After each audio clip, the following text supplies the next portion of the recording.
Hello and welcome to Balls and Brew, the number one sports podcast on the Morganino Podcasting Network. It's like you're sitting around talking with your boys at a bar in your basement, having some beer, enjoying yourselves. And wait a minute, where's Rod at? Chris, what'd you do with Rod? Oh, you know, Rod, if music and live music at that is at the forefront, he's going to be there. So, of course, he's watching Beck tonight. So, can we really hold him in that You watch your much tongue, disregard? sir. He is not watching Beck. He is watching Matchbox 20, baby. They were on first, so they're the number one act, right? Or was it just Rob Thomas? I can't remember. Either way. It's better than Beck, no question. No. Williams, you agree with me, right? My takes on this podcast are always number one. No way, man. Beck is over Matchbox 20, in my opinion. I'm not She going to was just going to mute me the whole time. Right? There's two things I know in this world. Football, NFL gambling, and music taste. Those are my two things. No one else can take it from me. You've heard from Josh Williams. He's our resident what would we call yourself? The gambler, if you will, of the group. Chris King is down south right now, and he's down south a lot. A lot of us are down south. And let's talk about this here with Jim's apology tour. So last week, I had to apologize to the entire northern part of Ohio. It was my fault, and I was wrong. This week, this is a tough one. I was so wrong on the Colts and Packers that I said some things to Williams, and Williams, I apologize. You and I have known each other for a better part of a couple decades now, and I need to be better than that to you. It's not funny how wrong I was. It's funny how so wrong I was. So Williams, I apologize. Hey, that's all right. That was the only game that I got right last week against the spread. I feel like I got a little unlucky on the Houston Bears kind of fiasco there at the end. But yeah, the Packers, I felt good about that. I felt like they were going to have a game plan and just run the ball the whole game against the Colts. And boy, did they ever. Colts have got to do something about that defense, but maybe we'll get to that a little bit later. Hey, Chris, question for you. I'm going to go on a small rant here about some coaching, and you've been around for all of the coaches, so you know everyone. You've seen them all. If you know a team cannot throw the ball with their quarterback, and they have a good run team, do you think you would maybe play run defense? Like You put not even put like eight the, men not in the even box. No, not you put even eight yeah men in the box. yeah. Yeah. Like You don't. There's no threat right there, right? what is he doing? So why aren't you just stacking the box and making it impossible for them to run the ball? Every single person in that stadium and at home knew what the Packers were going to do, except for one, Gus Bradley. Shocking. I think that's a fireable offense right there. There is no way you can get away with having all those after time after time after time after time. They just ran the ball. Let's also be honest here. There was definitely some pass plays that turned into rushing plays. All right. There was a lot of bodily fluid going around on footballs during that game. Oh. So a lot of things were going on. So like there were a lot more runs that probably weren't supposed to be runs. So for those of you who didn't see it, your congratulations. You should not have seen it. The center for Green Bay threw up on the ball right before he shotgunned it to Malik Willis, and his coach said, "Why don't you throw the ball?" He goes, "Because he threw up on it." Have you seen? That's gross, Williams.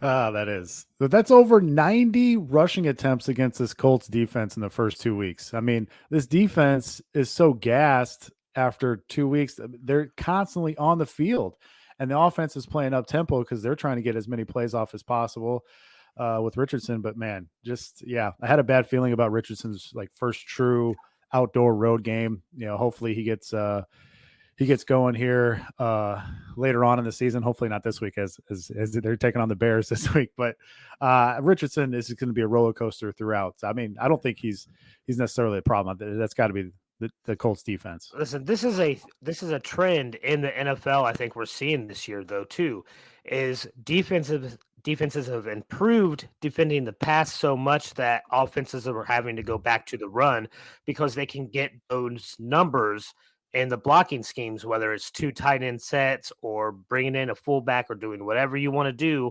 You can get those mismatches in the run game a whole lot easier. I think that's a bigger trend in the NFL now. Another trend is the Bears not winning games. DeAndre Swift, how many yards rushing should he have this week in Indy? 300? He's going to get -10 again, isn't he? Williams, you did win that Colts pack game, but last week the other two games weren't very good, as you said.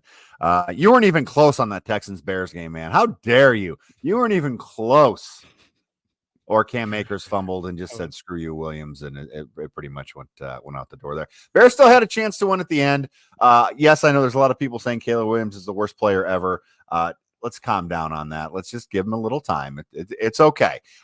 One thing I do want to say, Williams, that meme of Caleb Williams and Justin Fields wearing the same orange jersey, doing the exact same thing, sitting on the bench with their head up in the air, breathing heavily, was kind of creepy. I'm not going to lie. Yeah, I mean, I was dead on arrival with that Rams pick, but I was feeling better about the Texans pick until Cam Akers fumbled on the 3-yard line. But Bears somehow cover again. They're like the flukiest 2-0 against the spread team in a long time here. But yeah, the Bears allowed 36 pressures versus the Texans. That cannot happen. That's unacceptable. And the Colts are actually favored by 1.5 in this game this week against the Bears. 57% of the cash is coming in on the Bears. But like I said, the Colts have a real problem with their DC. I mean, DeForest Buckner's on the IR now, their best defensive lineman. Juju Brents is on the IR now, their best corner. And you've got a DC who doesn't disguise anything and hardly brings any blitzes. But on the other side for the Bears, you have a real problem at OC. I mean, Shane Waldron's not scheming enough looks downfield as us Bears fans would like. And you heard that complaint last year from JSN and DK Metcalf. So that's very concerning for Bears fans. What's also concerning for Bears fans, our offensive line evidently cannot pick up a blitz to save their lives. Is Caleb hanging on to the ball too long? Yes. But I think he's made some really good plays out of absolutely nothing. But he is trying to do too much as of right now, but that should get better over time as hopefully the O-line gets better. So you've got to – I wish these two teams were playing next year, like in November. I feel like they would be a lot better. Like these two teams are coming in kind of banged up, not playing their best right now. So I will tell you that the shoe is going to be rocking. It's sold out. Our seats in the nosebleed section, I could sell right now, all three of them, and get our season ticket money basically back. So people want to go, and I can't do that because it's not my decision at all. But yeah, it's pretty nuts. I mean, our seats right now are going for like $300 each. It's ridiculous. Chris, I got to get one from you, and then we're going to go to what you got wrong. But Chris, who you got, Bears or Colts? Who's going to win this weekend? Like I have any doubt in my mind who you're picking. Yeah, Jimmy, I'm a fan. It's going to be the Colts, all right? Because I'll tell you what, the Colts have seen their quarterback perform well in an NFL game, throw touchdowns, score touchdowns in an NFL game. If you're a Bears fan, how long do you wait? Like I feel like as a Colts fan, how long is the second game? Well, I mean, it took Aaron Rodgers a year and 2 weeks to throw his first Jets touchdown pass. Okay, that's maybe that's maybe unfair. I don't know what happened. Who knows? He probably threw one today. Maybe I don't know. No spoilers here, Chris. Let's talk about something you got wrong last week, Chris. And I want to give this to you because you're wearing the hat right now. What'd you get wrong last week, Chris? Everything, literally everything I got wrong last week. Cowboys lose big to the Saints because Derek Carr is the second best quarterback in the NFL right now. Greatest, I believe, is the Lions lost, the Bengals lost, the Colts lost. I mean, what more? Like my team's lost. I'm sorry. Hoosiers did have a big win last Saturday night in California against UCLA. So at least the Hoosiers won. Okay. Wait a minute. That's weird music. It's the Rod Nation of the Week. Rod's not here, so someone's got to take it over. Who's going to do Rod Nation of the Week? Williams? Are we doing coaching right now? Let's go. Yes. Let's go. Let's go. We talked about this before. You said you were going to go on a rant about it.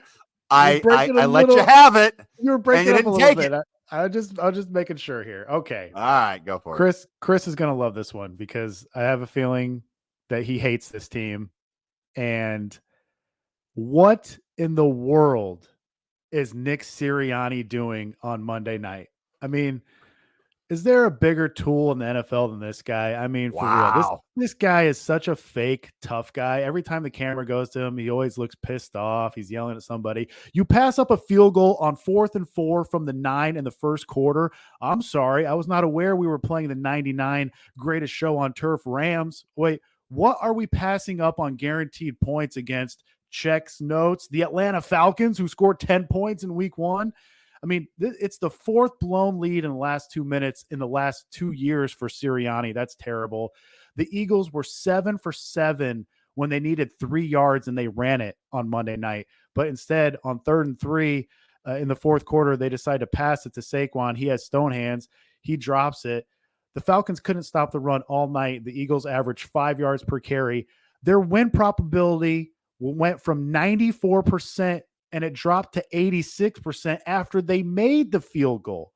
So you take it from a one-possession game to a one-possession game. Fangio decides to play ultra prevent for a team that wasn't getting any pressure all night. You know, Bryce Huff, where are you? 0 tackles, 0 pressure, 0 sacks. Thanks for playing. I mean, that was a complete ineptitude of coaching from the Philadelphia Eagles. I got to give props to Rod here.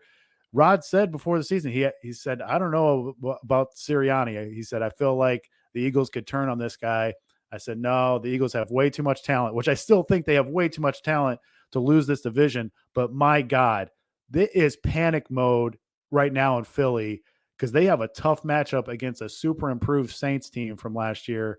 And that this dude, and evidently this dude did not say anything to the players after the game. There was 2 players who talked to the players, the other players in the locker room afterwards. Sirianni didn't say a word. Like, what does this guy do? Just like what we said about Zach Taylor last week, the Office Space. Like, what would you say you actually do here, Nick Sirianni? Because this guy is a complete fraud, in my opinion. All right, Chris, revel in Williams' misery there. He apparently facilitates the communication between the front office and the player personnel director, right? I mean, if he's doing anything, we saw the signs, though, didn't we? That there was strife in Philadelphia between the quarterback, the captain of the team, and the head coach. We were told that that shouldn't be an issue, but maybe it really is. Maybe there is a real problem there. I definitely think there is. That whole division right now is kind of interesting, isn't it? Your boys are in trouble, and the Commanders are doing okay. They're kind of where they need to be. But one thing I want to talk about in the NFC East, or excuse me, the NFC here is Bryce Young. Bryce Young got benched. Is this a failure on the Panthers or a failure on Bryce Young, Williams? I mean, I think it's a failure on the leadership of the Carolina Panthers. I mean, from the start, David Tepper has not made the right decisions, including like letting his wife hire the GM and the coach. Yeah, I mean, Bryce Young has not played well, but I don't think it's all on Bryce Young's shoulders. It's just been a complete fiasco. They haven't had the leadership in that building, and I don't know if they know how to field a winning team at this point. So I don't know what the Carolina Panthers are going to do. Chris, are you scared for Andy Dalton? No, the Red Rifleman will be fine wherever he lands. Listen, this is what it is, all right? We've seen quarterbacks die in Carolina lately. We've seen Sam Darnold. We've seen Baker Mayfield. We've seen them succeed then when they've left there and go to other teams. These are also quarterbacks that we've seen be successful before Carolina and show actual skill sets that are required in the NFL.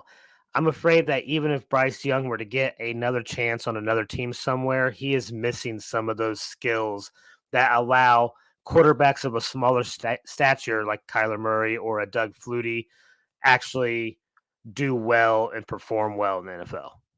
Okay. Yeah. I like that a lot. I think he's going to play again for the Panthers. It's just going to happen this year at some point. But I'm nervous about him and his health moving forward if he does there. Chris said he got everything wrong last week. I got something right. Justin Fields, boom, 2-0. I'm right again. Justin Fields is amazing. Look at these stats, gentlemen. 13 of 20 for 117 yards. That's a whole length of a football field and a little bit more. One touchdown pass, 8 runs for 27 yards. Bring it, Williams. Do you want to know a crazy stat? Nope. Yeah, go ahead. There's only one quarterback through 2 weeks that has thrown for 250 yards in both games. And can you believe it? It is Rod's guy, Gardner Minshew. Let's go. It's got to be 1,000,000 to 1 odds that was the guy to start the season. He would be the only one. That's unbelievable. Gardner Minshew. I just flew past your Justin Fields. No, it's stats, okay. Yeah, you know what? 2-0? We call that is Williams not paying attention at all. Let's also That's be fine. real here. All right. I hate Put the one of these up. Steelers. Okay. And the only reason the Steelers have won these games is not because of Justin Fields at all. Who's the quarterback? Who's the starting quarterback? Who gets wins and losses on the record? I think TJ Watt gets you wins and losses in Really? Pittsburgh. Let me look at his football card and see where his wins and losses are, Chris. I'm going to You're tell in you the chat right Steelers- now. Talk to me, chat. Who's right? I'm right on this one. Justin Fields is the man. And we lost the 2 people that were watching, which is really funny. Oh, let's go to the wins league before we get kicked off of everything that we do. I think it's a good thing. Williams is number 1 again. Williams has 9 total wins on the season. Chris King, not looking too good, bud. About 6 total wins on the season. Rod and I are tied at 8, so that's good. So Williamson's first, Chris is last. I'm neither, so I think we're okay on that one. We still have some. Yes, go ahead. You shorted me a win. I got 10 wins total. Come on. Who's your 10th win? Whatever. I had 5 last week. The Ravens didn't win. The Eagles didn't win. The Cardinals are the Cardinals 2-0. The Cardinals won last week. So I had 5 last week and 5 this week. You had it right last week. Whatever. You're still winning. KC, the Raiders, Yeah. Bills, Zona, and Minnesota. That's 5. Okay. Anyway, so All Williams, right. congratulations with that. And with that, let's go to some picks that you might get to win. I don't know. Let's go for two for 3 this week. Let's go, Williams. Who you got? Who's your first one up? Yes, I'm going to try to. And I'm going to bring back the luck rankings that Chris absolutely hates. I'm going Broncos plus 6.5, minus 105 at Tampa. Luck rankings here. I'm going to start it right at you, Chris. Luck differential of over 30. When you have a luck differential of 28 or more, you have a record of 53-29 against the spread. That's 65% over the last 2 years. Road teams have an even better against the spread record. Look, the Bucs held the Lions to 1 touchdown and 7 red zone trips last week. I think that has regression written all over it. And statistically speaking, the Bucs were the luckiest team last year, and they aren't missing a beat this year, picking right up where they left off as the luckiest team in the league through the first 2 weeks this season. And when you think about injuries, Vita Vea, the big defensive tackle for Tampa, is out.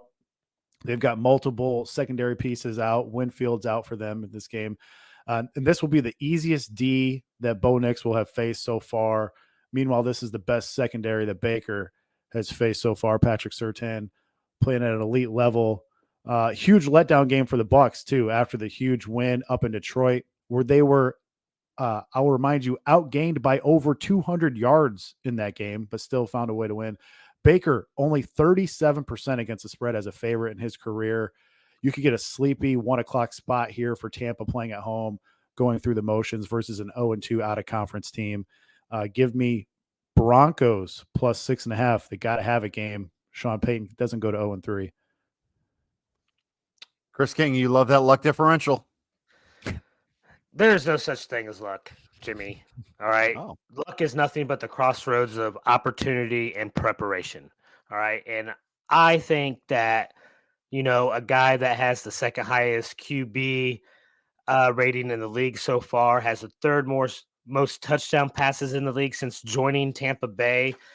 Baker Mayfield and in his primetime Bowls will be well more prepared than a Bo Nix and a past his prime washed up Sean Payton. Oh, wow. So Sean Payton getting some heavy heat there from Chris. Yeah, Williams, I don't know.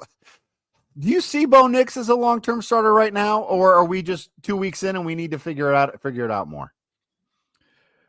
I mean, he couldn't have started in two tougher spots, up in Seattle against that secondary and then playing against the Steelers, who look close to like the 85 Bears all of a sudden. So, yes, Todd Bowles is a concern going up against a rookie quarterback. But like I said, this will honestly be the easiest defense that Knicks has seen so far. So, and like I said, when we previewed the Broncos before the season started, I was surprised that Sean Payton had never had a season worse than 7-10. So you don't want to start out 0-3 here. We have some leeway, even if that happens. 6.5 points, I think, is a lot for the Bucs to cover here. Let's go on to Miami Dolphins. It's been a season. That's that season from hell team. It really is. Can they do anything in Seattle, Williams? Yeah, I think this is a rally the troops game. I'm going to take Miami plus 4.5. You can find that minus 110 widely available. Seahawks coming off an OT win all the way on the other side of the country. Teams have not fared well historically off an OT game when they are laying points the following week. Extra rest for Miami here. Remember, because they played on Thursday. Extra prep for Mike McDaniel also. I think the pressure is on him here to galvanize the locker room after the Tua concussion. What's the one thing I always want when backing these teams? I want an extremely focused and dialed-in team. I think that's what you're going to get here from Miami. And don't forget, a couple of years ago, Skylar Thompson was a play or two away from leading the Fins to a huge playoff upset in Buffalo against the Bills. So it's not like this guy has no experience. Also, you have Kenneth Walker out for Seattle. I think that's a huge loss. That their offense becomes less dynamic when he's off the field. Look, I said I like Seattle this year, but now you're asking them to win by margin here after they may feel like they got away with one sneaking out a win in Foxborough last week. So, yeah, give me Miami plus 4.5 on Sunday. Chris, I don't know how much the Seattle Seahawks are going to miss Walker because he's out all the time anyway. So, do you think that Miami can go into Seattle, that Skylar Thompson can go in there and actually pull this off or get close? I definitely think they're capable of getting close. Like, listen, we knew Seattle wasn't the cream of the crop in the NFC, right? But they are playing well. You got to admit their defense is playing well. I do have to agree with Williams, though. That 4.5 points is a lot to me. I don't see Seattle winning a lot of games by more than a field goal, right? Okay. Yeah, I think that could be it. I was just a little worried about how Miami finished that game last week. Hill and Waddle really weren't engaged at all. They took them out. I know that was kind of out of hand, but I just didn't like the feeling of Miami. And I'm a Tyreek Hill fantasy owner, so I'm very nervous about that. And I like Seattle here more than 4.5, which of course means congratulations, Miami. You're going to cover that. Speaking of teams going into a place that they need to win, must-win game in week 3. Dallas Cowboys coming off a shellacking. Baltimore Ravens coming off 2 just heartbreaking losses. Ravens are 0-2. Cowboys are 1-1. Williams, who you got? Yeah, to Chris's dismay, I'm gonna take Baltimore -1. Lamar has dominated NFC opponents in his career. He is 20-1 against the NFC in his career. And the Ravens just tend to be a more focused team on the road. We see them kind of play with their food at home when they're big favorites, kind of like what they did last week against Minshew and the Raiders. Lamar as a dog or a favorite of less than 3 points is 22-7 against the spread in his career. That's 76%. And the Cowboys can't run the ball. I don't think they're all of a sudden going to break some off against the Ravens defensive line. And when the opponents throw with play action, Dallas is next to last in the league in yards per pass attempt allowed, bottom 5 in EPA allowed. And look, the Saints used 2 tight end sets at a high rate. Who else uses 2 tight end sets at a high rate? The Ravens. Cowboys have used a 2-high scheme at a top 10 rate. Lamar has done much better versus that specific look this year. And on the other side of the ball, the Cowboys are dead last in running back elusive rate. That's something that is not really surprising because you got Zeke and Rico Dowdle. So, listen, we've waited 3 weeks. I'm breaking out some ref stats here. Nobody calls more penalties on the offensive line than Ron Torbert's crew. And I know you guys are going to be shocked by this, but the Cowboys are, again, a top 10 penalized team for offensive holding. This has been an issue for this team for the past few seasons. And conversely, on the other side of the ball, Torbert's crew has called the lowest percentage of penalties of any crew on the defensive lines and linebackers. Why is that significant? Because believe it or not, the Ravens defensive line and linebackers have consistently been an above average penalized group over the past couple of seasons. Home dogs are only 15-29 against the spread since 2016 when Torbert officiates their games. That's only a 35% winning clip. And the boys are only 1-4 against the spread when Torbert officiates their games. They hate this guy. This should be a desperate Ravens team that we're backing here. They know they could easily be 2-0 right now. Instead, they're 0-2. They can't afford to go to 0-3. Give me the Ravens -1 on Sunday. Well, Chris, it happened. We finally got it. The ref stats. And it's against Dallas. Well, and listen, I've been around a little bit longer than you, Williams. So, I'm going to just tell you, since the merger, there's only been one team that's been penalized more than the Cowboys. That's the Raiders. So it doesn't surprise me. I've watched our offensive line be called for all kinds of random crap over the decades. So that does not surprise me at all that we're going to get the short end of the stick on here. And as a fan, I am scared to death of this Ravens team this week.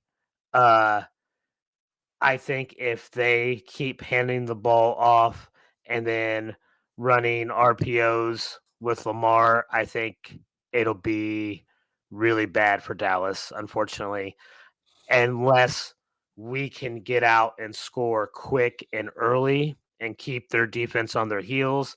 Then I think Dallas has a chance, but we got to strike hard and early.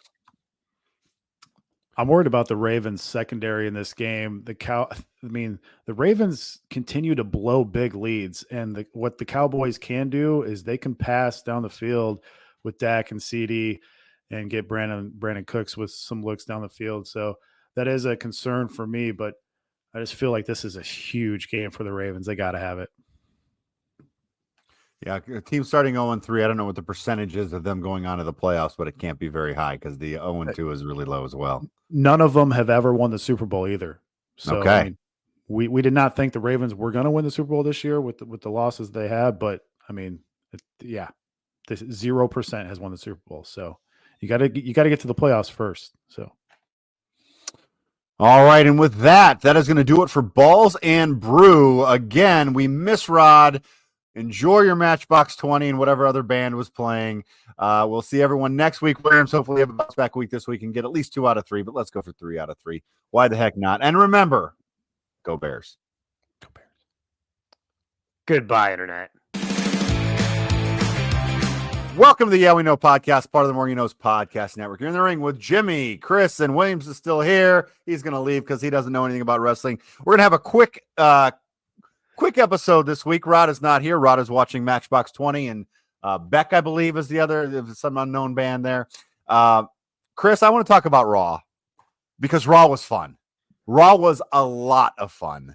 I don't even know where to start. Chris, give me an old man take. We need justice for Ricky. Okay? I'm sorry, but we need justice for Ricky.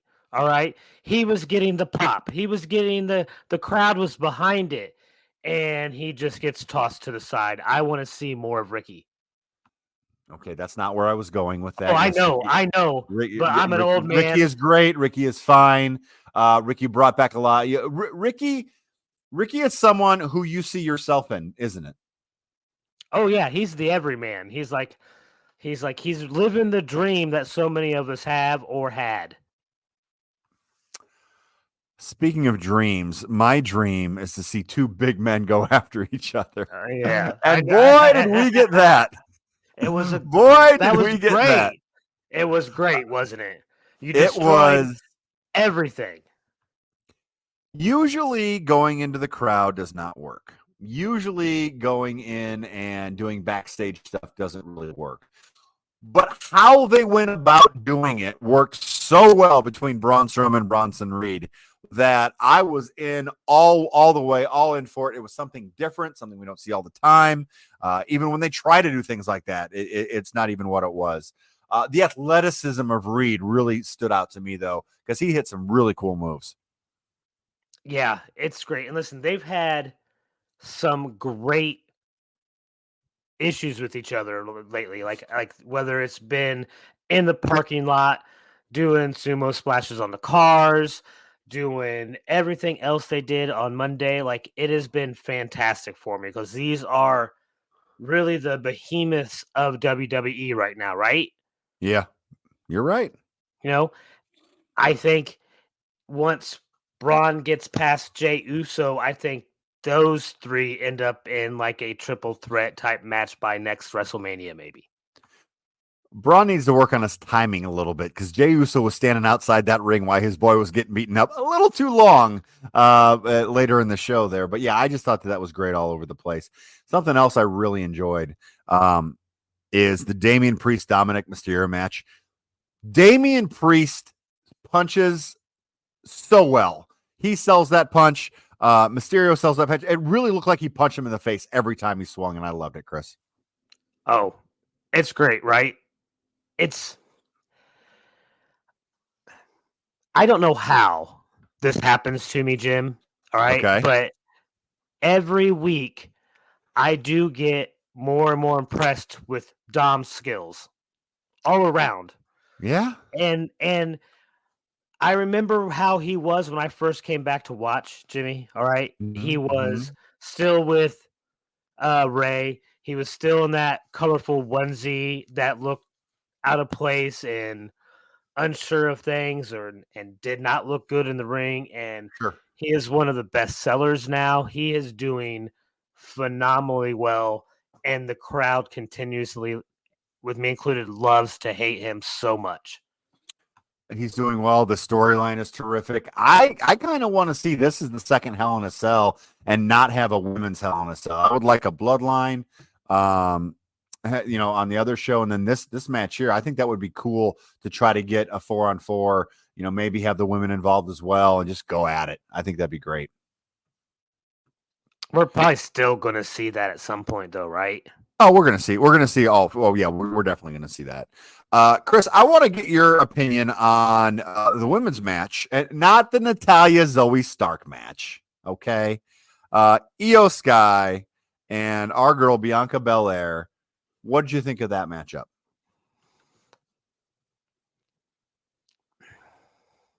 I guess I don't know why have the EST lose this match, Jimmy. Like, help explain this to me. Who are the tag team champions? Okay. Yes. So if you want a contender to emerge, there's a few different ways you can do it, and one of them is have a singles match and have the champion get pinned. And it's like, hey, you saw that she can be beaten now. Let's have a tag team championship match. That's the reason. That's one of the few different ways you can do it. So then we're going to see another singles with Jade Cargill, right?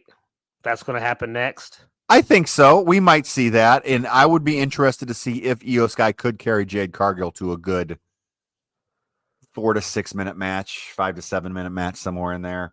But I think we could see that for sure. And if they get another pin there, then they're definitely going to get the championship spot there for sure. Okay. Yeah. Well, So you're the expert, Jim. yeah, I'm here. That's what I do. Let's talk about your boy CM Punk. You love CM Punk more than anybody in the world. He came out. He was a little bitter Phil today. What do you think about Punk and McIntyre going one more? They're going to keep going. I mean, let me tell you, like my guy gets fined for brushing up or pointing at a referee and raising his voice a little bit, but all of a sudden Punk can just go out and like promise to murder somebody and nothing gets done. I think it's a little bit crazy. I think you can see whose side and what Adam Pearce is trying to make happen. Like the writing's on the wall, Jim. Like everybody is against my boy Drew, but in the Hell in the Cell, I don't think there's any way for CM Punk to be able to pull anything off or get away with anything, and Drew will take care of business. It'll be what it is. Okay, I hope you're completely wrong there, just because I think it'd be funny, for sure. I thought overall Raw was very solid. Chris, give me your impression of the New Day breaking up most likely here soon. So they've been hitting at this for a while. I don't know. I like to see where it goes, and if they bring that one guy back, if he's going to end up Nope, fired, gone. Oh. He's did bad things. Yep, gone. Oh, okay. Well then, Yep, too gone. bad for him. Yep, Then I'm really confused. I definitely think they're that they just wrote him off and we'll never speak of him again, unless it's big. You're not talking about Big E, are you? No. Okay, Big E, I still know does he does the premium live event stuff and everything else. So like, Yep. no, I'm not referring to Big E. Although I'd like to see Big E wrestle, I was not lucky enough to see that happen. Yep. I don't. So what do you do? Like, I'm only really invested them as a tag team. If they split up, I don't know. That may be too much for me to worry about. I mean, they get lost in the shuffle by each other. Well, right? Kofi Kingston's been a world champion, so he was a world champion before. Xavier Woods that's the tough one, because I actually love Xavier Woods. I think he's great at everything he does, but I don't see them pushing him to the level that he needs to be, especially if he's a heel there. But again, he's right on a lot of these things, and Kofi's wrong, but Kofi's still being portrayed as the babyface. You got to communicate with your partner, Jimmy. All right. We talk about this in relationships, work relationships, personal relationships. Everything is communication. You got to communicate with your tag team partner. Why is the LWO getting involved and knows the plan before your tag team partner does, Jim? That's true. And let's quickly hit SmackDown here. Cody Rhodes defeated Solo Sikoa in a steel cage match to retain the title on the first SmackDown ever on the USA Network. Did you like the new logo, and how was the match? Did not pay attention to the logo, so couldn't tell you. The match was much, much better than I anticipated, Jim. I really enjoyed it. Good. Yeah. Wonderful. Yeah. Give me high-flying, dangerous, stupid things, and I'll probably enjoy it. I think that I think it's just something different on TV that we haven't seen in a while, and that really goes a long way to kind of heighten everything. It's weird that Solo is the tribal chief, but yet no one wants to really see Solo. They want to see Jacob. And that's going to play into a lot of things too, I think, coming up soon. Let's hit to the end of that as well. We did get a contract signing. We are going to have Roman Reigns and Cody Rhodes teaming up together. I thought it was an okay moment. I thought they wanted to be a little bit more epic than what it was. I think the camera angle had a lot to do with that for whatever reason. I just didn't like that camera angle. I didn't see why they did that. But we are going to have that tag team match at we needed more build-up for this, right? A little. I mean, we've had a year. We've had 2 years, though. You know. No, I'm just talking about since Roman has shown his face back. You know. Yeah. Like let's see some animosity still between them. Let them take some bumps off each other a little bit more, and then really be surprised when they do decide to then team up against the Bloodline. Like that would have made more of a surprise to me if I had seen that more animosity with them instead of them both having separate issues with the Bloodline, because then you kind of saw it coming together. Yeah, I mean, we could have done it for another week or so, but they got the Bad to Blood coming up, so we need to make sure we get that taken care of before then, because Survivor Series would be the War Games that's going to come up. So we have to look at that. Nice to see some old faces on SmackDown. We had RVD, Booker T, Michael Hayes, Bobby Roode was even there. You weren't around for the Bobby Roode glorious days, were you, Chris? No, I can't say I remember that. So Bobby Roode has been a wrestler for a very, very long time in TNA wrestling, and finally got up to NXT. And he had this outrageously just strange song that's glorious. Da da da da da da da da. That's how I sing, because Matchbox 20 fan. But everyone loved it, and he got over very, very much on NXT.